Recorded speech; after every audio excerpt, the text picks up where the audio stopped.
हर दूसरे तीसरे साल हमारा कोई पड़ोसी आखिर एंटी इंडिया क्यों हो जाता है। बालिन शाह ने वही प्लेबुक अपनाई है जो आज से लगभग 1.5 साल पहले बांग्लादेश के मोहम्मद यूनुस, उससे पहले मालदीव के मोहम्मद मुइज़ू और उससे भी पहले श्रीलंका के राजपक्षे परिवार ने अपनाई थी। व्यक्ति है जो प्रधानमंत्री बना है इनका जेन जी और व्हाटएवर यू कॉल इट, वो अभी भी उसके कई फोटोग्राफ्स हैं ग्रेटर नेपाल के नक्शे के साथ। तो ये तमाम चीजें थोड़ी बहुत उठ करके आई। ये वही बालिन शाह हैं जिन्होंने कुछ साल पहले काठमांडू का मेयर रहते हुए ग्रेटर नेपाल का मैप अपने ऑफिस में लगाया था और उसमें इंडिया के कुछ हिस्से शामिल किए थे। इसके अलावा बालिन शाह अभी भारत यात्रा पर नहीं आए हैं, जो कि नेपाल में परंपरा रही है। तो आपको पहले सवाल का जवाब तो मिल गया होगा कि बालिन शाह ने क्या किया है। अब इसी से दूसरा सवाल उठता है कि अभी नहीं खराब हुए। मैं आपको अगर इतिहास पूरा बताऊंगा तो ये 1979 से रिश्तों में खटास आनी शुरू हुई है। 1989 में और ज्यादा इसमें परेशानी हुई और अब 2025 में जाकर के जब वो नक्शे का लिपुलेख का और काला पानी वाला उस इलाके का नक्शे का जब हमने लिपुलेख दर्रे तक सड़क बनाई तो उसके बाद वो उन्होंने एक ग्रेटर नेपाल का नक्शा इशू कर दिया। हालांकि वो बाद में सेटल हो गया था, लेकिन आज भी ये जो कि हर दूसरे साल में भारत का एक न एक पड़ोसी आखिर एंटी इंडिया क्यों हो जाता है। तो पहले बात बालिन शाह की। बालिन शाह ने प्रधानमंत्री बनने के बाद भारत से नेपाल जाने वाले सामान पर कस्टम्स वसूलना शुरू कर दिया है।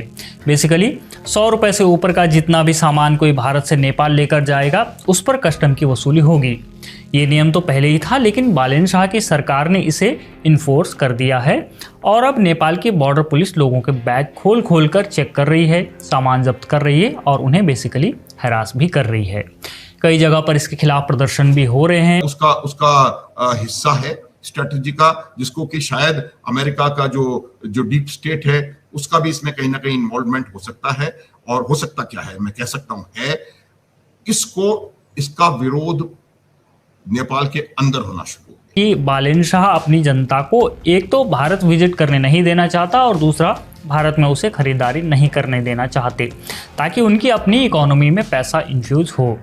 बेसिकली वो इंडिया के बॉर्डर टाउन्स की इकोनॉमी को डेंट करना चाहते हैं। उन्होंने इंडियन व्हीकल्स को लेकर भी नेपाल में रूल्स टाइट कर दिए हैं और उनके मूवमेंट को मोर और लेस रिस्ट्रिक्ट ही कर दिया है।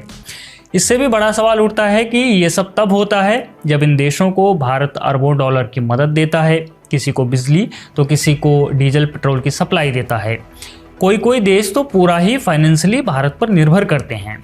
किसी देश के प्रधानमंत्री और राष्ट्रपति को जीवित बचाता है, लेकिन तब भी हर बार कोई मुइज़ू इंडिया आउट कैंपेन चलाता है तो कहीं कोई मोहम्मद यूनुस भारत के खिलाफ बयानबाजी करने लगता है। क्यों भारत को इतनी भलाई के बाद भी हर बार कटघरे में खड़ा किया जाता है, उसे चीन का डर दिखाया जाता है? क्यों इन देशों को याद नहीं रहता कि कुछ समय पहले ही भारत कैसे उनके लिए खड़ा हुआ था? आपको इसका जवाब देता हूं और फिर बताता हूं कि ये धोखा कब से चल रहा है। मुइज़ू हो या बांग्लादेशी मोहम्मद यूनुस और जमात इस्लामी के कट्टरपंथी, सबकी प्लेबुक यही रही है। जिस तरह खराब इकोनॉमी और ड्रग्स की समस्या के लिए मैक्सिको में अमेरिका को जिम्मेदार ठहराया जाता है, उसी तरह से इन देशों ने कई समस्याओं के लिए भारत को जिम्मेदार ठहराया। जैसे मालदीव में भारतीय सेना की मौजूदगी क्वेश्चन की गई तो बांग्लादेश में भारत से बिजली खरीदने को निशाना बनाया गया। दिखाया गया कि अभी जो सरकार है वो कॉम्प्रोमाइज है। इन नेताओं ने खुद को एक मसीहा के तौर पर भी पेश किया कि हम भारत से आपको मुक्ति दिलाएंगे। हालांकि सत्ता में आने के बाद सबको सच्चाई पता लग गई और सब एक एक करके नई दिल्ली की यात्रा करने पर मजबूर हो गए। मैं आपको बहुत साफ शब्दों में बताऊं तो बेसिकली ये देश हमेशा एग्जिस्टेंशियल क्राइसिस का शिकार रहते हैं। पाकिस्तान लाइव के मुअज़्ज़िज़ नाज़रीन, अस्सलाम वालेकुम। खित्ते की सियासत में एक बड़ा और गैर मुतवक्को मोड़ आ गया है, जहां नेपाल की क़ियादत में तब्दीली ने पूरे जनूबी एशिया में नई बहस छेड़ दी है। काठमांडू के साबिक मेयर बालिन शाह अब नेपाल के नए वज़ीर-ए-आज़म बन चुके हैं और उनके इक़्तिदार में आते ही मुल्क की खारजा और मुआशी पॉलिसियों में वाज़ेह तब्दीली के इशारे मिलना शुरू हो गए हैं। सराय के मुताबिक नई हुकूमत ने भारत के साथ तिजारती ताल्लुकात पर नज़रसानी का इंदिया दिया है और कुछ शोबों में टैक्स और रेगुलेटरी शराइत सख्त करने की खबरें भी सामने आ रही हैं। इसी सूरत हाल ने भारतीय मीडिया में हलचल मचा दी है, जहां रोजाना के टॉक शोज में ये बहस जारी है कि आखिर नेपाल का नया रुख क्या मायने रखता है। भारतीय चैनल्स पर यह सवाल जोर पकड़ रहा है कि आखिर एक के बाद एक पड़ोसी मुल्क भारत से अपनी पॉलिसी क्यों बदल रहा है। तज्जियाकार ये भी कह रहे हैं कि ये सिर्फ दो तरफा मामला नहीं, बल्कि खित्ते में एक वसी जियोपॉलिटिकल तब्दीली का हिस्सा हो सकता है। यही नहीं, इससे पहले बांग्लादेश के सियासी माहौल और भारत के साथ ताल्लुकात में भी कई बार उतार चढ़ाव देखा गया, जिसने खित्ते में पहले ही एक हिसास सिफारती फिजा पैदा कर रखी है। अब नेपाल की तब्दीली ने इसी बहस को दोबारा जिंदा कर दिया है। कुछ भारतीय एनालिस्ट का मौकिफ है कि नेपाल की नई क़यादत का अंदाज ज्यादा आजादाना और जारहाना सिफारतकारी की तरफ जा रहा है, जबकि बाज़ हल्के ये दावा भी कर रहे हैं कि आलमी ताकतें जनूबी एशिया में अपने असर और रसूख को नए अंदाज में तरतीब दे रही हैं। ताहम इस बारे में कोई बाज़ाब्ता या मुसद्दिका सबूत मौजूद नहीं। दूसरी जानब माहिरीन का कहना है कि नेपाल जैसे ममालिक अब मल्टी अलाइनमेंट पॉलिसी अपना रहे हैं, यानी वो किसी एक ताकत के बजाय मुख्तलिफ ममालिक के साथ तवाज़ुन कायम करने की कोशिश कर रहे हैं ताकि अपनी मईशत और खुद मुख्तारी को बेहतर बनाया जा सके। उधर भारत के अंदर ये बहस भी तेज हो चुकी है कि क्या इस सूरत हाल में नई सिफारती हिकमत अमली की ज़रूरत है या फिर ये सिर्फ वक्ती सियासी बयानात हैं जो वक्त के साथ मामूल पर आ जाएंगे। असल सवाल ये है कि जनूबी एशिया वाकई एक नई सियासी दौर में दाखिल हो चुका है या ये सब बदलती हुई आलमी ताकतों के दरमियान एक आर्जी सिफारती खींचातानी है। अपनी राय जरूर कमेंट्स में दें और ऐसे ही तज्जियाती और अहम खबरों के लिए चैनल को सब्सक्राइब करना ना भूलें। क्योंकि भारत इस इलाके का सबसे बड़ा देश है, उसकी इकोनॉमी सबसे बड़ी है और यहाँ तक कि इन देशों की सांस्कृतिक विरासत की जड़ें भी भारत में ही आकर जुड़ती हैं, इसलिए ये हमेशा भारत की छाया में ही रहते हैं। दुनिया इन्हें अलग करके नहीं देखना चाहती, लेकिन ये अपनी अलग पहचान बनाने के लिए उत्सुक रहते हैं। ये भारत से युद्ध तो नहीं कर सकते, लेकिन अपनी डोमेस्टिक पॉलिटिक्स में ये शो जरूर करते हैं कि हम पर किसी का जोर नहीं चलता, हमारी पॉलिसी कोई इन्फ्लुएंस नहीं कर सकता।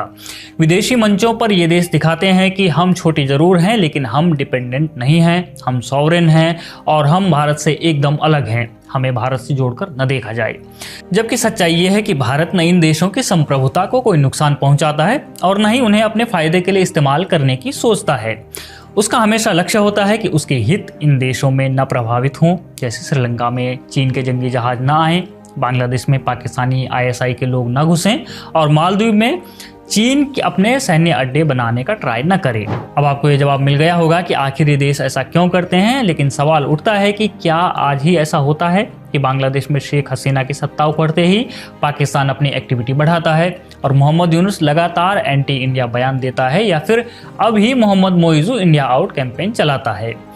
आपको शायद ऐसा लग रहा होगा कि आज ये देश एंटी इंडिया और प्रो इंडिया स्टांस कुछ ही दिनों में अपनाते हैं। आपको शायद ये कोई 21वीं शताब्दी की बात लग रही होगी, लेकिन ऐसा नहीं है। ऐसी पोस्चरिंग का इतिहास काफ़ी पुराना है। इसके लिए मैं आपको 50 साल पहले का एक उदाहरण देता हूँ। ये कहानी है हमारे दक्षिणी पड़ोसी देश श्रीलंका की।